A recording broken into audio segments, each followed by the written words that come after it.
Bonjour à tous. Ce matin, je vous propose de mettre en perspective les événements récents, à savoir l'accélération haussière des indices européens, la cassure, le franchissement de résistance importante à court terme.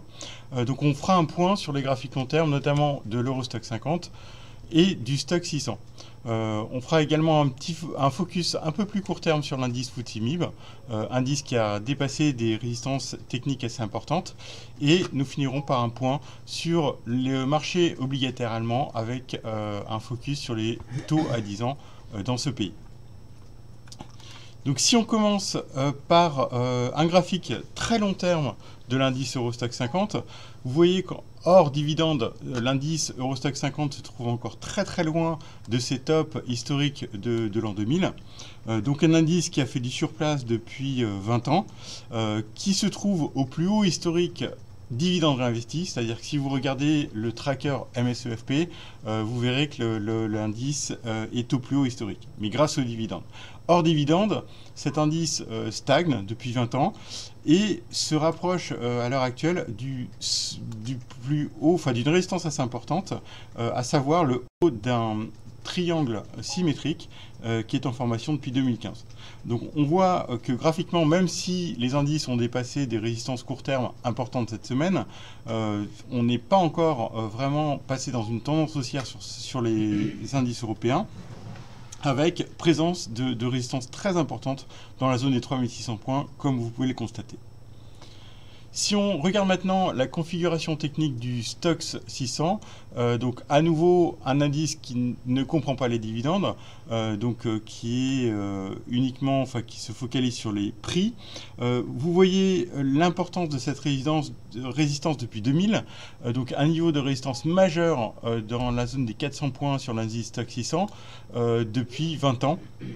Niveau qui est testé, qui devrait être testé dans les semaines ou les mois qui viennent à nouveau. Comme vous le savez, comme j'en ai discuté déjà depuis plusieurs mois, je pense qu'on devrait à terme avoir une rupture de ce niveau, de cette résistance technique à 400, donc une poursuite de la tendance haussière. Néanmoins, le risque, à nouveau, c'est de bloquer sur cette zone des 400 points à court terme, d'avoir un repli intermédiaire à partir de ces zones de résistance avant d'avoir la cassure majeure des 400 points. Si on regarde maintenant l'indice FTSE MIB à plus court terme, comme vous le voyez, dépassement de résistance assez importante cette semaine. Donc ça, c'est un événement plutôt positif. Ça s'ajoute à l'ensemble des événements techniques positifs dont je vous ai parlé depuis quelques mois sur les indices européens, à savoir une moyenne mobile 200 jours qui devient haussière, un croisement haussier entre les moyennes mobiles 200 et 50 jours, et là vous voyez cette semaine, dépassement sorti par le haut d'un triangle ascendant. Donc ça, c'est des événements techniques plutôt positifs sur l'indice italien. Comme vous le savez, c'est un indice qui est très pondéré en valeur bancaire.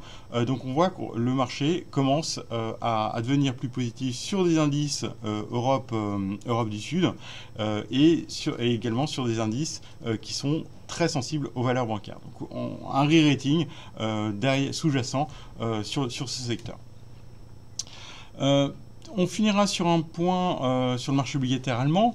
Donc, comme vous le voyez sur ce graphique-là, un changement de tendance assez significatif sur l'obligataire allemand, donc une remontée des rendements à partir de plus bas historiques.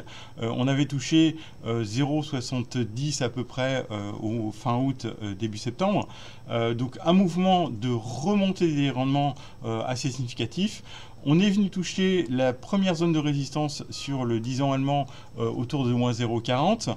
Je pense qu'on a quand même une forte probabilité de poursuivre cette remontée pour en target atteindre 0,20, moins 0,20 à horizon quelques mois. À court terme, ce qu'on peut voir, c'est que là, je vous ai mis des droites de régression. Donc une régression de toute la tendance baissière depuis fin 2018. Ce qu'on peut voir, c'est qu'on a été nettement, on a dépassé deux écarts types au-dessus de ces droites de régression baissière à long terme, ce qui veut dire qu'on a très clairement, maintenant un changement de tendance. Donc on n'est plus dans une tendance baissière comme celle visible jusqu'au mois de septembre. Donc un début d'inversion de tendance qui appelle plutôt à une poursuite de ce mouvement de rebond. Voilà, donc à court terme, une vision plutôt positive sur les actions, plus prudente sur l'obligataire, avec risque de stagnation, on va dire, à court terme, à la fois sur les obligations et les actions. Je vous souhaite une très bonne fin de semaine et un très bon week-end.